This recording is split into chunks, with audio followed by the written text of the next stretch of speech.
나의 모습, 나의 책임. 아주 먼 옛날에 한 사형수가 있었다. 그는 자신이 왜 사형수가 되어야 하는지도 모르는 채 어느 날 깨어나 보니 감옥에 갇혀 있는 자신을 발견했다. 그대로 앉아서 죽을 수는 없다고 판단한 사나이는 탈옥을 시도했지만 곧 발각되어 쫓기는 신세가 되고 만다. 간수들과 그들이 풀어놓은 사나운 코끼리에게 쫓겨 쉼없이 달아나는데 코끼리에게 밟히면 그대로 죽게 생겼으니 사나이는 달리고 또 달렸다.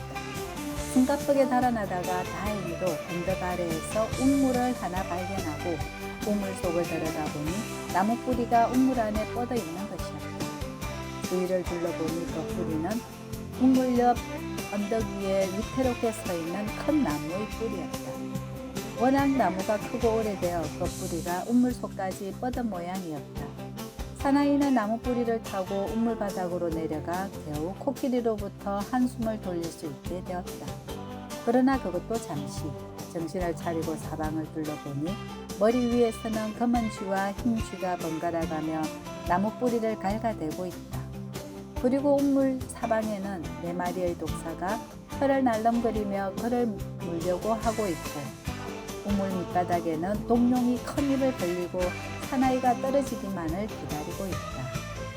그는 동룡과 독사가 몹시 무서웠고 나무 뿌리는 끊어질까 걱정이었다.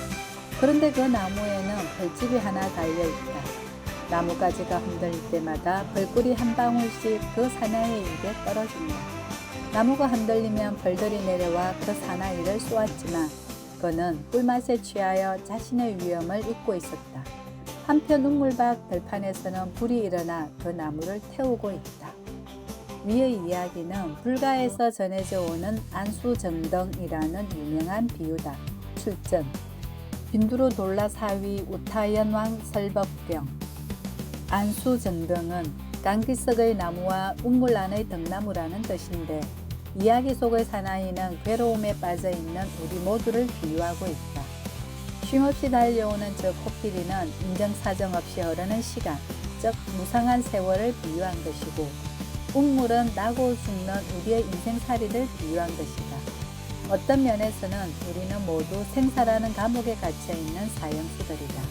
그 험한 언덕에 서 있는 나무의 뿌리는 우리의 목숨을 비유한 것이고 검은쥐와 흰쥐가 나무 뿌리를 깎는다는 것은 순간순간 목숨이 줄어드는 것을 4마리 독사는 우리 몸을 구성하고 있는 지, 수, 화, 풍을 벌꿀은 감각적 욕망을 비유한 것이다.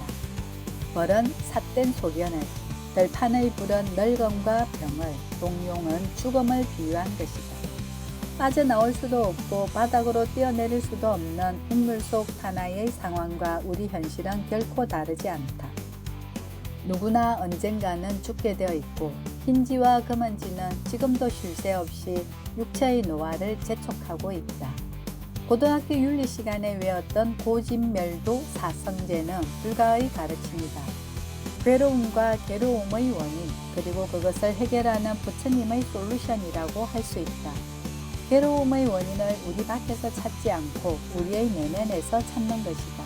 괴로움은 내 밖의 어떤 사건에 의해서 일어나는 것이 아니라 그 사건에 대한 내면의 반응에서 비롯된다고 하신 법문 덕분에 나는 지금까지 괴로움에 대해 크게 힘들어하지 않고 살고 있다. 사건과 반응 사이에는 중요한 차이가 있다. 우리에게 상처를 입히는 것은 외부로부터의 사건이 아니라 그 사건에 대하여 일으킨 우리의 반응이다. 괴로움은 밖에서 오는 게 아니라 내가 만들어낸 것이다. 운전을 하다가 자동차 접촉사고가 났다고 상상해보자. 내 차도 파손이 되고 상대방에게도 배상해야 하는 일이 발생했다. 그 순간 내 마음은 짜증과 자책으로 가득 찰 것이다. 그런데 만일 복권에 당첨되어 100억 원의 당첨금을 받으러 가는 길이었다면 어땠을까? 그다지 상처받지 않고 그 사건을 처리하고 지나칠 수 있지 않았을까? 그렇다면 나를 괴롭힌 것은 그 사건인가?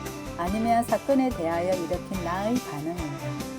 사건의 의미는 내가 부여한 만큼 또는 내가 받아들인 만큼만 존재하는 것이다. 이 원리는 세상의 모든 괴로움에 대하여 예외 없이 적용할 수 있다. 내가 일으킨 반응이니까 괴로움은 모두 내 책임이다. 이제는 조용히 괴로움과 마주해보자. 괴로움은 실체가 아니라 현상이었고 그 현상은 내가 만들어낸 것이며 그 힘도 내가 부여한 만큼 위세를 떨친다는 사실을 음미해보자. 거울에 비친 자기의 모습을 보고 사납게 지저대는 강아지를 떠올려보자. 거울을 처음 본 어린아이가 거울에 나타난 자신의 모습에 반응한다.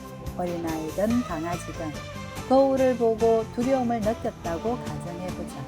거울에 등장한 모습이 자신을 해칠 것 같아서 두려웠는데 가만히 보니 자신이 움직이는 대로만 따라서 움직이는 자신의 그림자임을 알게 되었다면 그 순간 두려움은 흔적도 없이 사라질 것이다.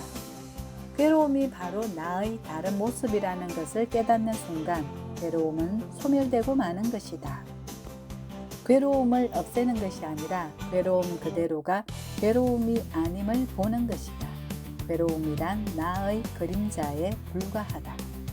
우리의 삶이 괴로움이라고 진단하시고 그 괴로움을 없애는 대신 괴로움의 허망성을 보라고 일러주신 부처님의 지혜와 자비에 나는 늘 감사한다. 괴로움의 허망함을 보는 일은 다름 아닌 나의 허망함을 보는 일이다. 이 내용의 일부는 문사수법회에서 펴낸 전자책 괴로움이라는 이름의 꽃 고화를 참조했다. 괴로움이 나의 그림자에 불과하다니 다시금 생각해 보게 됩니다.